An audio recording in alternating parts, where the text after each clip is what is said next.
Hey. Yeah, I got your text. You're having some trouble sleeping. I understand, yeah. I've been having some trouble sleeping too. What's been on your mind?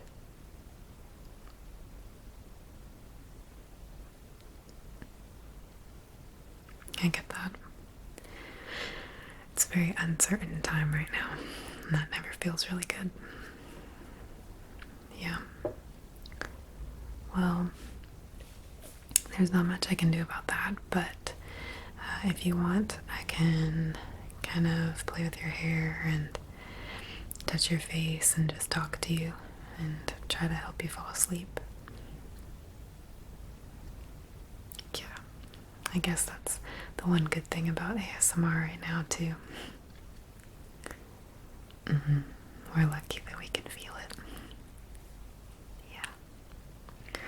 Okay, well, you can just relax then, and I'll just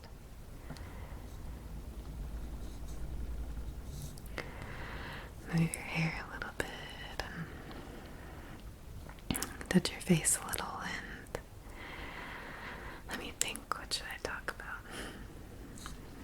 Well, one thing that I really like to think about when I'm having a hard time is my childhood, neighborhood, and some of the memories that I had growing up, because I think even when bad things are happening when we're children, we still have a spirit, and it can help us, have good times even if bad things are going on. And I think it's helpful to think about the fact that there are probably a lot of kids out there who maybe aren't getting their way all the way, but are making the most of a bad situation because it's kind of all they know how to do. So I think everyone has some good memories from childhood to think about, and I can share some of mine with you. Okay, well, you just relax, and if you end up falling asleep, that's fine. That's ideal, actually. I'll be doing my job, so don't feel bad. Okay. Well, let's see. I was born in 1990, so I grew up during the 90s and the early 2000s. And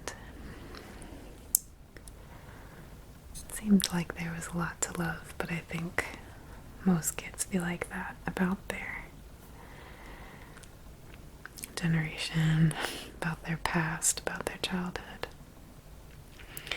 Again, I think that has a lot to do with the fact that when you're a kid, it's just easier to enjoy yourself.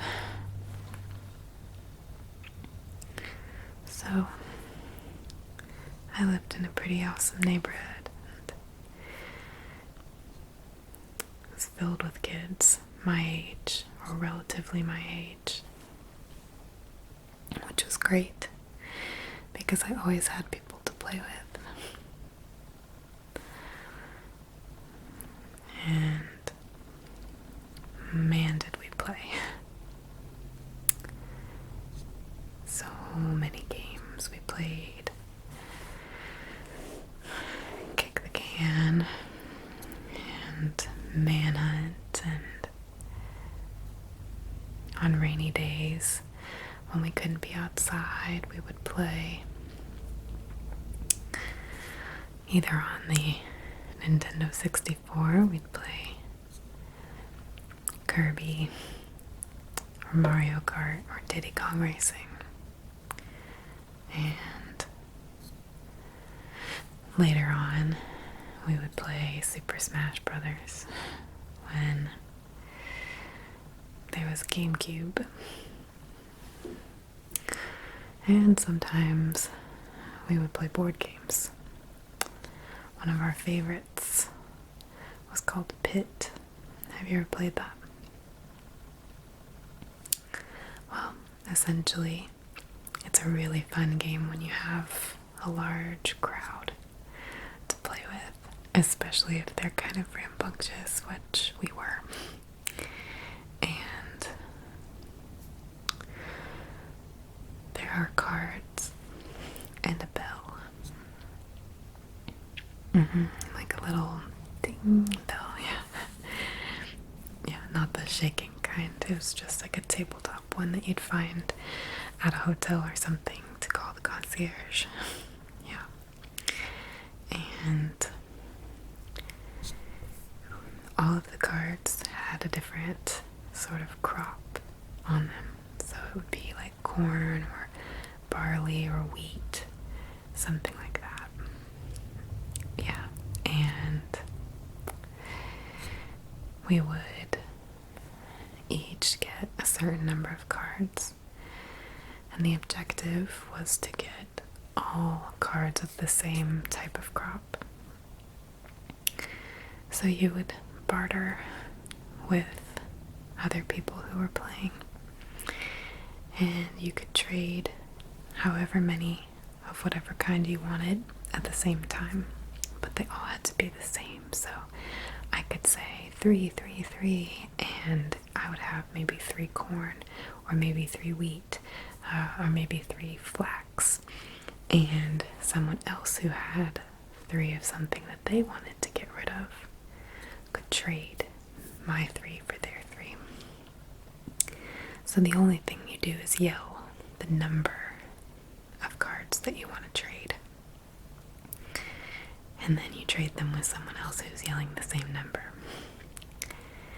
And eventually, if you get your whole hand of the same type, you hit the bell and you say corner on whatever, because you cornered the market on that particular crop. So it's a really fun game, and we loved playing that, but we also played, card games like 21 and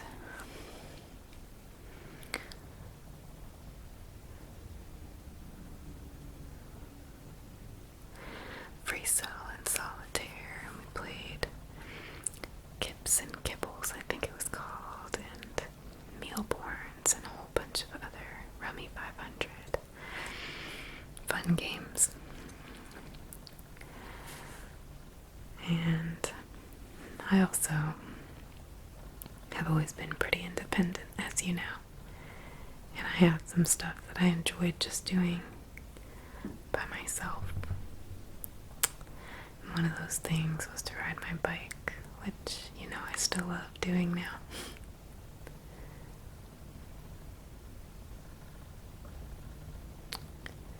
And I would go in the morning before school and ride my bike around the neighborhood, which was 4 cul-de-sacs.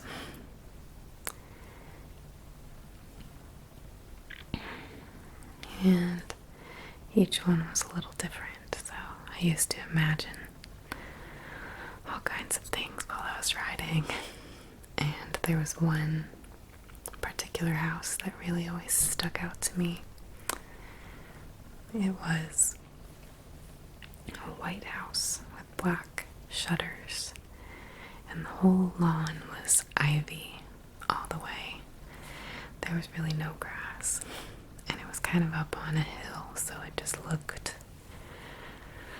really glamorous, I guess, or enchanted, having all of this ivy just creeping up the hill to the front door of this very nice home. And it always smelled like syrup and waffles in that cul-de-sac where that house so I always used to imagine that the homemaker was whipping up breakfast for her husband who was gonna go to some important job. And I know, not really how I think now, but very stereotypical of how I was taught and the themes of all the movies and shows that we used to watch when we were kids. Yeah. That area stuck with me so much that I ended up writing about it in some poetry much later when I was in college, and I can still picture it.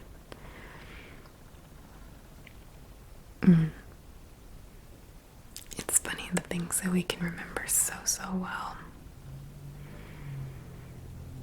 Yeah, do you remember anything like that from your own neighborhood? Oh, I see. Did you move a lot? Oh, okay.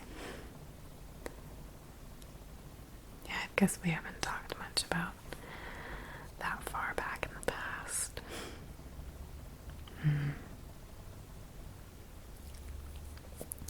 My house was yellow, but like a really light, pale yellow.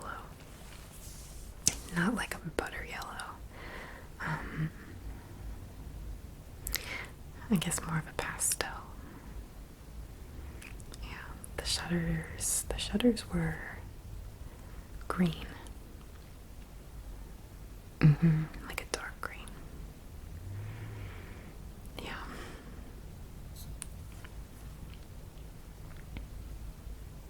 Oh, really? That's cool. Did you guys have a driveway there?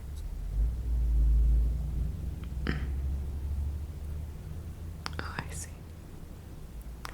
Our driveway was kind of short, but it was really flat, so it was great for everything. Basketball and skip it and hopscotch and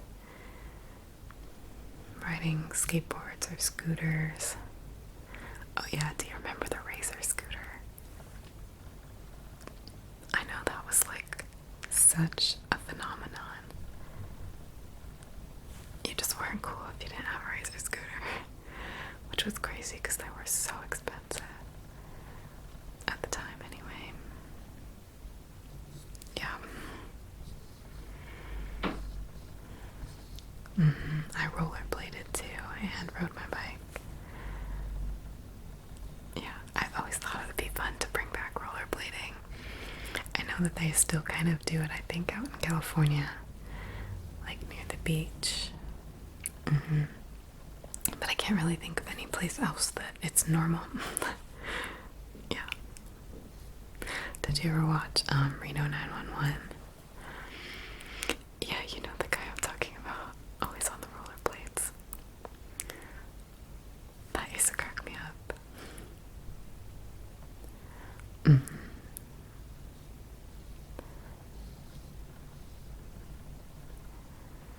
Yeah.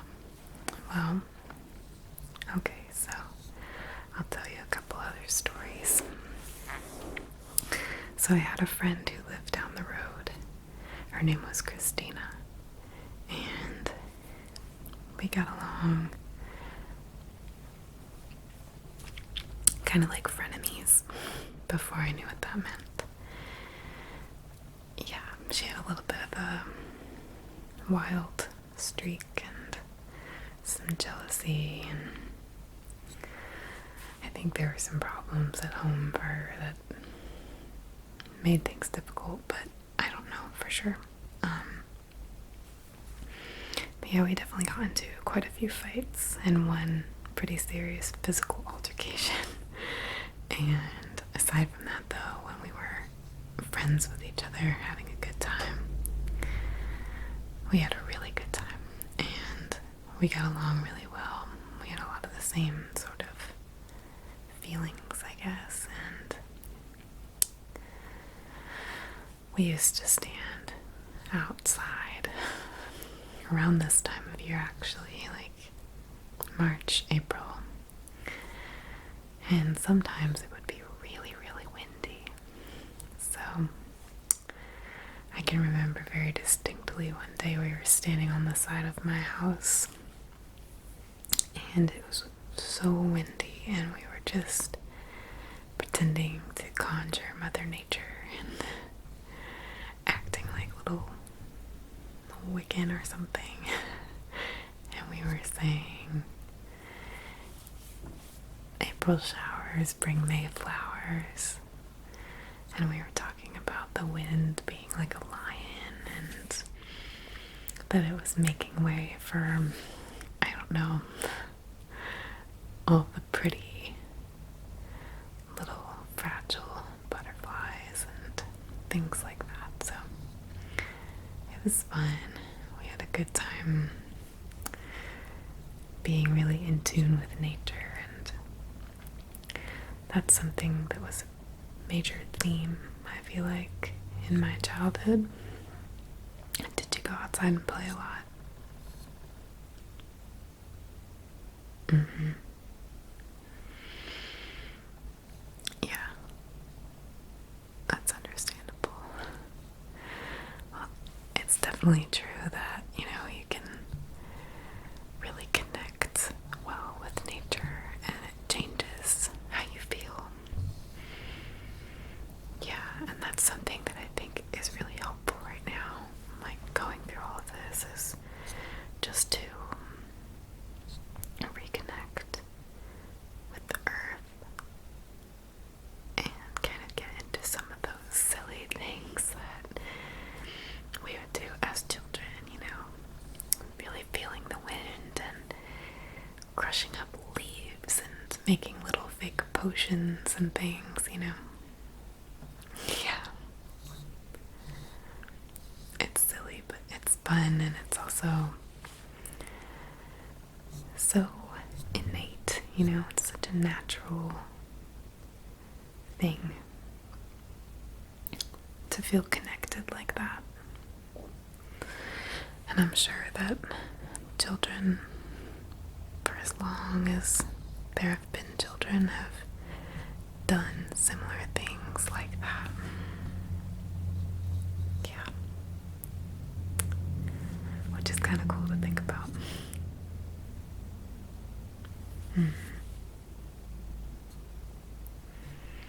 So, another fun thing when I would bike was that I would always see the birds, I guess, would be sort of riding along with me, and I always felt like they were hanging out with me or dancing for me, putting on a show. It's fun to watch them flit between the power lines. Yeah. All kinds of birds. I definitely did not discriminate. I'm gonna feel around your ears now too. Yeah, so let me think, what else?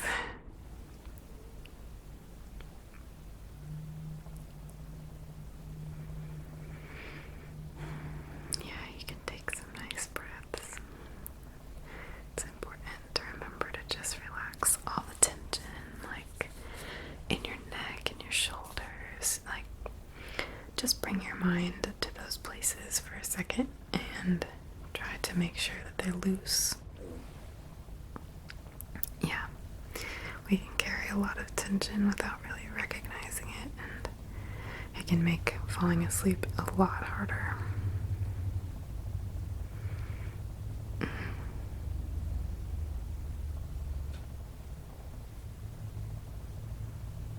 Yeah.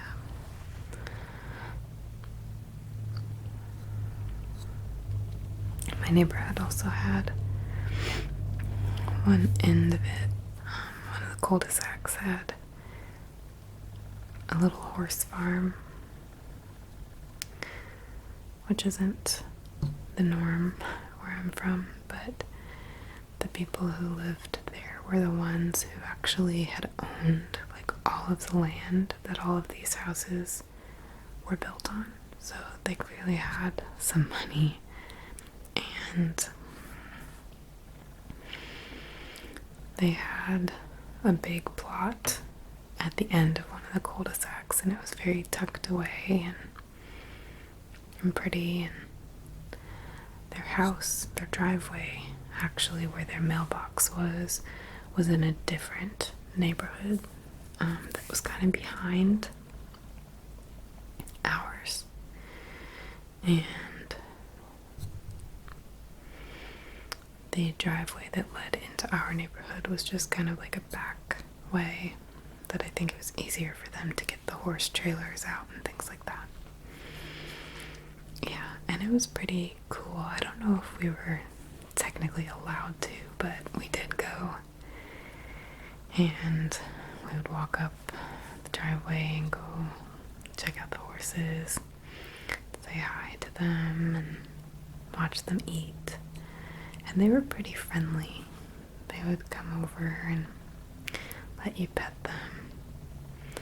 And a couple times the owners came out and would... I was always scared they were going to tell us to piss off, but they would kind of just help us talk to them and feed them. And I don't think they were riding horses. I think they were just grazing pets. They might have been even like foster sort of animals, because I remember one time one of them was a little deranged in a way. He would get very angry and start kicking, and it was dangerous, so we weren't allowed to be around when that was happening. But I think he had some sort of illness that made him act that way, so it might have been a little horsey sanctuary. There were only 3 of them at any given time. Yeah, and that was kind of cool too, pretty magical in a way. I've never been a huge horse person, but it's still an interesting thing to get to experience. Yeah. Yep. And actually, our neighborhood was really close to a lot of other neighborhoods, but not visibly, if that makes sense. So down behind my backyard, actually, all the way down this big hill, there were some woods, but in the winters we would explore those woods. And one time we ran into my friends Liz and Asher, and we were like, "What are you doing here?" And they were like, "Well, we live like right there." And that was the first time that we realized how close we were to this other neighborhood. So sometimes we would go down there and say hi to our friends, but we didn't really ever hang out with them. Yeah. And then going the other way, so the horse farm was at the end of one cul-de-sac, and then at the one in front of that, my friends lived there, but there was also like a hill again that went down. That was the same side of the street that my house was on, so behind all of our houses was a pretty big drop-off. And at the base of the hill over there, which these horse people still owned all that land, there was a tree farm that they had where they were growing like Christmas trees. And this was also the hill that we would sled down, so you'd end up being stopped by a farm of Christmas trees, which was kind of painful, but we didn't care because we were kids.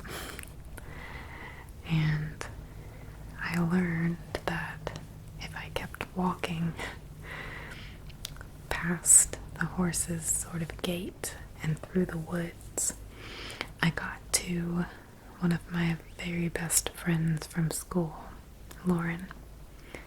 I got to her neighborhood, like the very top of her neighborhood, so I could walk down and go to her house if I wanted to. It was a pretty long walk, but I didn't care. So I would do that sometimes, or a couple times I didn't want to stay on the bus, so I would get off at her stop, which was much earlier than my stop, and I would just walk home that way. Her mom actually was a really nice lady named Faith, and she ran like a daycare out of her house, and my little brothers would be there sometimes, so I would go see them and then walk home. Yeah, it was pretty cool. It's definitely crazy when you know everyone and you know the layout of your town, and you feel very connected, and then you move, or you grow up and go to college or whatever, and you don't know anyone or anything anymore, and you have to start over. But it can be a fun thing, right? Yeah. It's nice sometimes to learn from the beginning. I feel like there are a lot of skills that we get to build when we're making sort of a new life for ourselves. Yeah.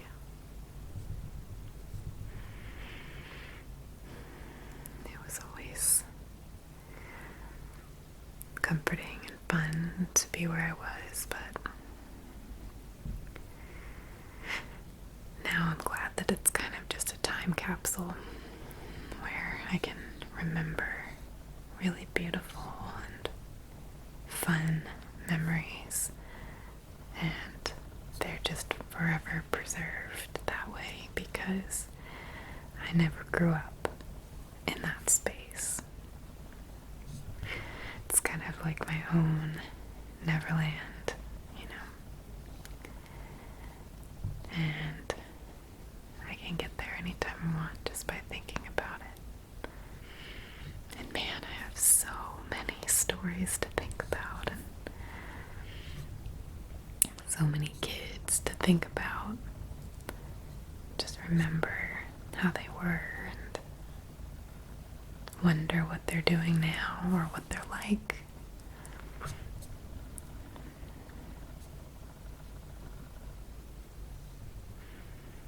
Yeah. It's an interesting thing. I was actually watching a video of this YouTuber. I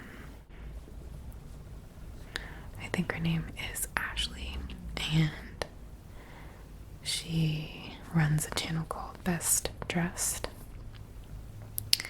And I just found her like yesterday or the day before, actually, which is crazy because she has like 3 million subscribers. But she's very aesthetically pleasing, and she's younger than I am, but very smart, and she's a go-getter, which I really appreciate. And she was saying in this video I was watching last night that she enjoys the fact that all of her exes are like time capsules of herself, because they knew her very intimately and intensely for a certain period of time, and you know, she's changed. We all change over and over again, so it's like preserved version of you, and you can kind of look back and think about how you're different and how you've grown, and remember things that were good, but also appreciate differences that are healthy and good. Yeah. I think that's pretty cool. And I think that's also similar to why I enjoy thinking about my childhood and all of those memories of just being outside, connecting with the world and learning and connecting with the people, making up stupid games. And we didn't really have much drama, I guess, which was very fortunate. Everyone was trying to be kind to everyone.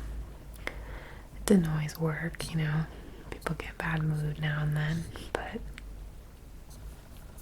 for the most part, it was all very good and happy, and that's a good thing.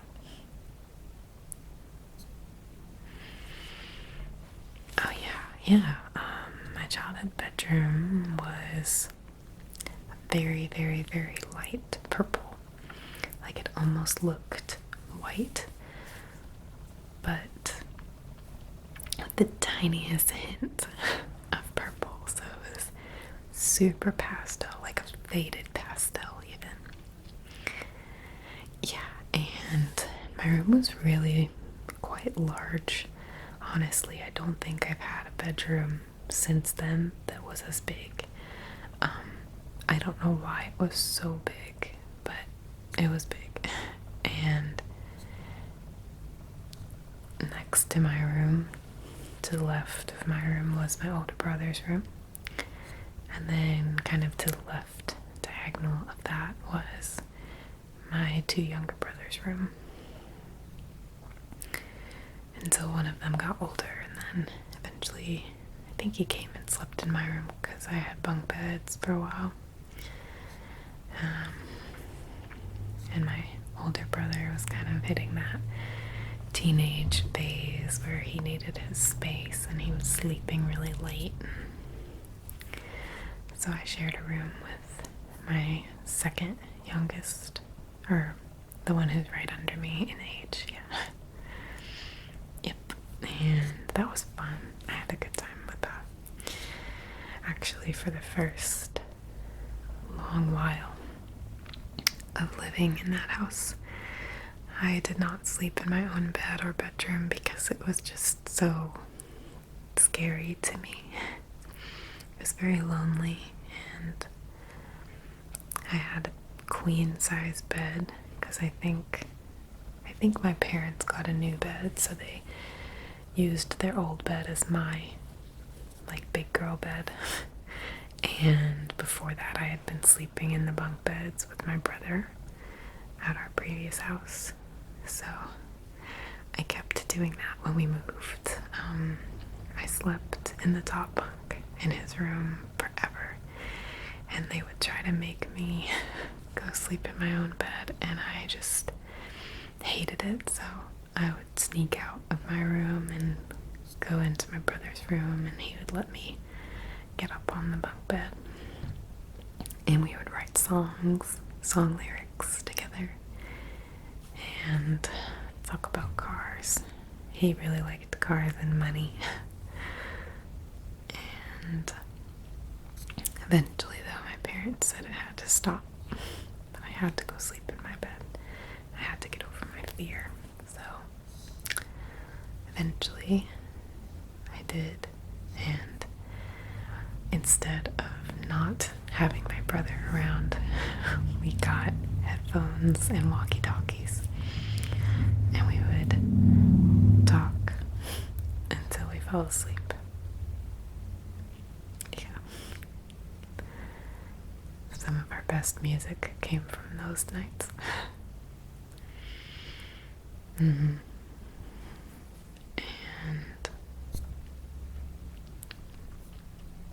eventually I wasn't as scared anymore, so I slept by myself. Yeah, it was okay. But it was a pretty decent room, I guess. Everything that I had was hand-me-down, which was fine. I didn't care. It had a closet that had wooden sliding doors. So like one was behind the other one, and then it would track open or closed. If that makes sense, yeah. And all my, clothes and some of my toys were in there. And then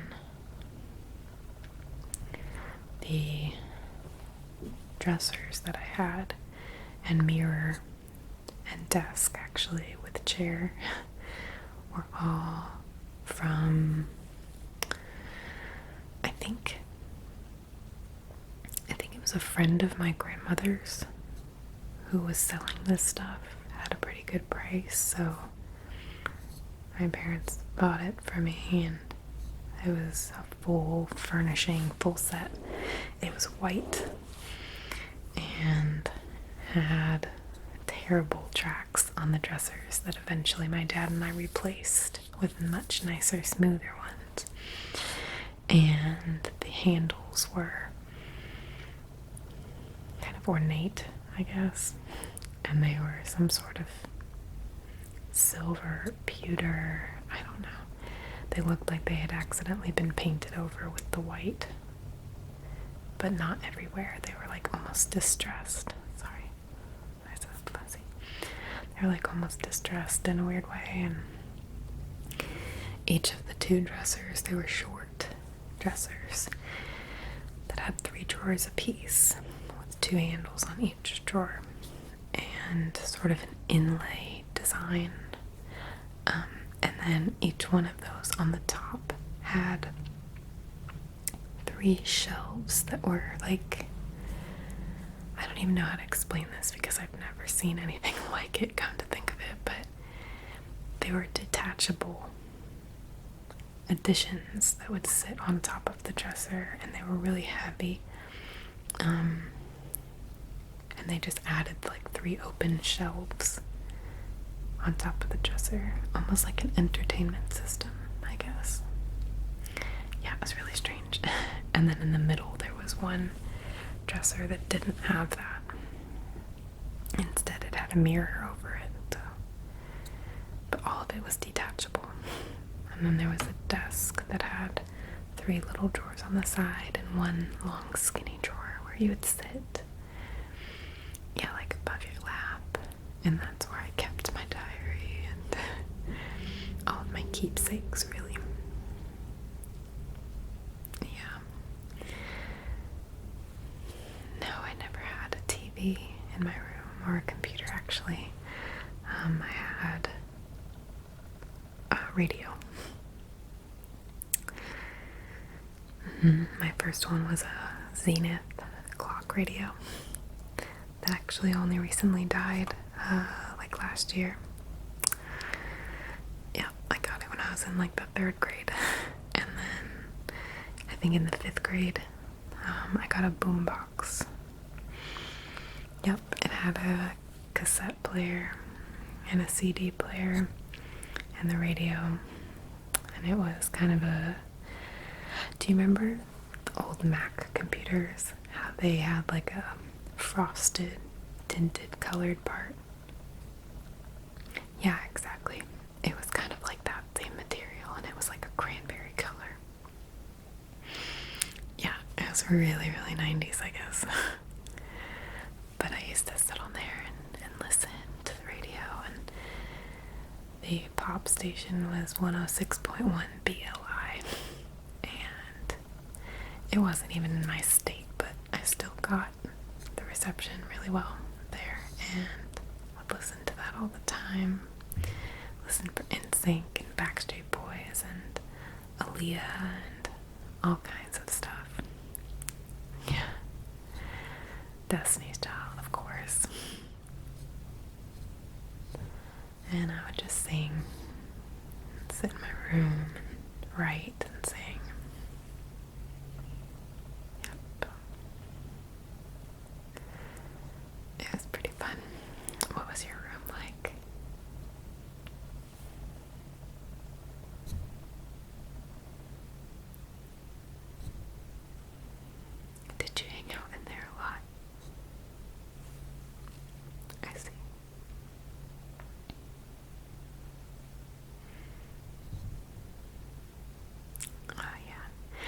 feel like everyone has their little like secret area of their room that's private and personal.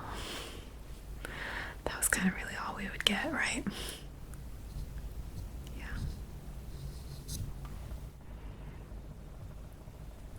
I understand that for sure.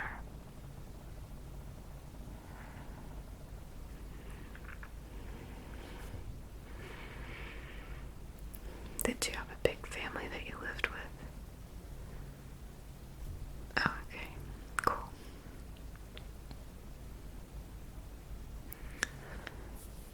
Yeah. Did you watch a lot of TV or play any video games or anything? Mm-hmm.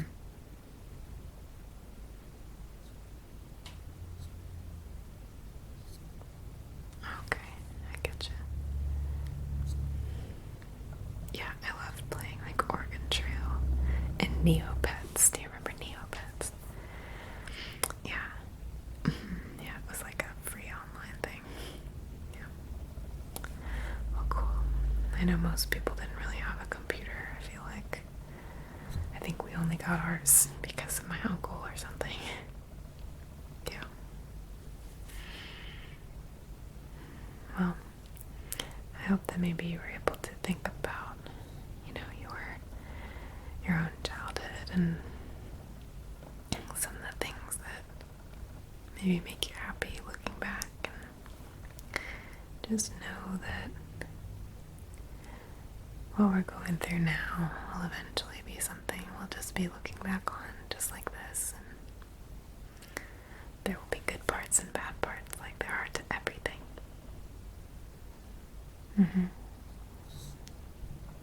Right.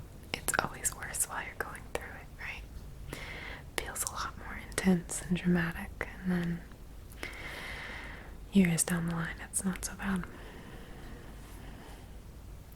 Yeah.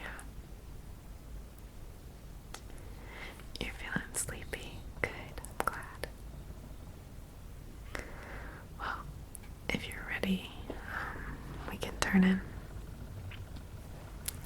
Yeah, I'm feeling pretty sleepy myself, so I might as well just join you. We can have a sleepover like we're kids. Are you hungry? Yeah, I have some lemon Oreos and Nutter Butters and some milk and soy milk in the kitchen. If you want, we can go like eat some cookies and milk and then lay down